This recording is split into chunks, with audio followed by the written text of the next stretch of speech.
Now, I am back in Dunedin again for another leg appointment. The socket doesn't fit properly, so I think they're going to have to make the socket again. However, what I wanted to talk about was how it's feeling when I'm walking on a prosthetic. It's the question I get asked the most, what is it like? Now, I've told you already that it should feel like somebody squeezing me below the knee.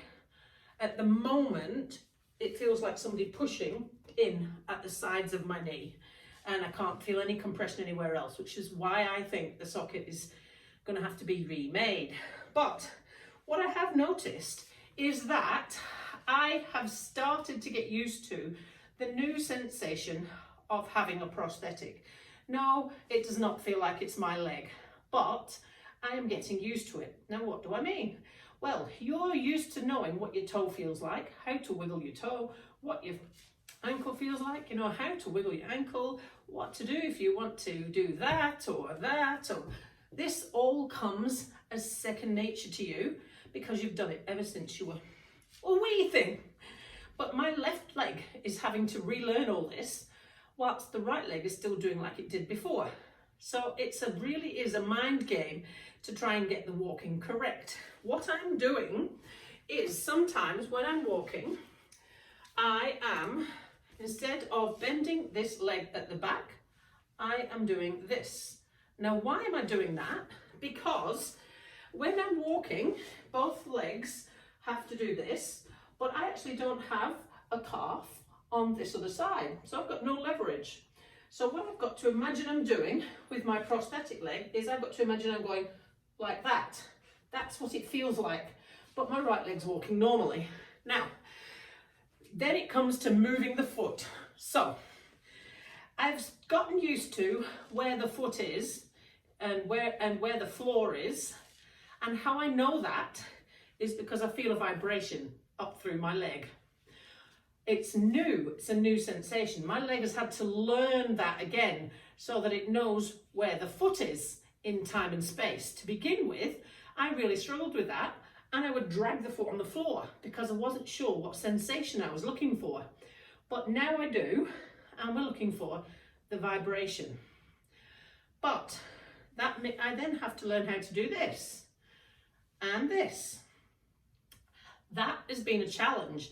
Now, it's only recently that I've actually noticed that getting into a car is starting to look a bit more normal. It felt like I was an alien. When I first did it, I felt like I really did feel like I had a peg leg.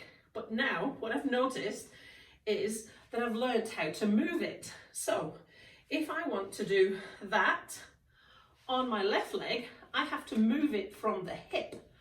You just twist your ankle. You would just do that and twist your ankle. I don't have an ankle to twist, so I have to move it from further up. So if you can't move your ankle, you've got to move your knee. If you can't move your knee, you've got to move your hip, and it comes up the leg in a chain. So if I move my knee, not much happens because I don't have control of the foot, and there's not much below the knee. So what I've got to do is move it from the hip. I'm actually moving my hip in order to get the foot to do simply what this one would do, just by twisting your ankle.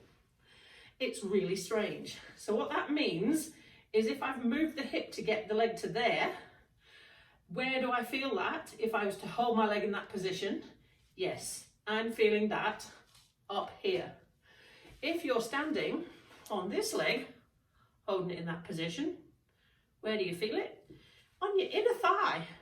Just try it, because your inner thigh is what's doing the work. But on my leg, it's not, it's the hip joint that's doing the work because there's nothing beyond the knee. So everything else biomechanically has to work completely differently. Now, when somebody on a prosthetic has got this right, you wouldn't even know that it's a prosthetic.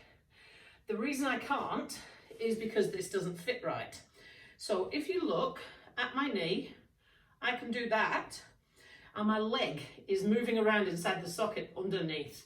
And that is a bad thing, because if you imagine that's the socket and this is the leg, it's only grabbing up around the top. The bottom is still loose.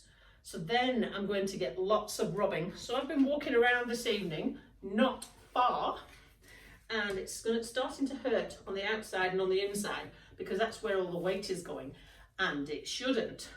So my prediction, new leg socket is going to have to be made tomorrow. That's what I think. However, I just thought I would just give you a little taste on the mechanics of how to move a prosthetic leg so that you know. The other thing, if you're doing this, now if you're doing this and you've got a normal leg, your hamstrings, your quads, your glutes and everything will do the work. But when I'm doing it round this side, it really is only the hamstring because there's nothing much below my knee. It's the hamstring and the glute are working overtime, and I can't lift that any more than that. I just don't have the strength. And this is the stuff I'm going to have to work on, along with the balance. I need balance while standing on 2 feet. I was doing boxing with someone the other day and I thought it would be easy because I'm standing still. They were hitting me pads here, that was easy. But just think about what you've got to do, pads here. I have got to completely trust that left leg to hold that pad. I nearly fell over. So when they fix this leg, my first job is going to be balance and stability while standing on this left leg so that I can trust it as much as the right leg, even though it's not mine. Anyway, I hope that was a little bit interesting for you, and I will let you know how the leg goes tomorrow, but I'm hoping I get to keep this one, but I think I'm going to have another one made as well. And yet it's getting pretty tiring doing all this driving up and down to Dunedin, which is like almost every week. All the driving, the physicality of it, the cost and the loss of work. It's really high maintenance being an amputee. And these are the things you don't think of.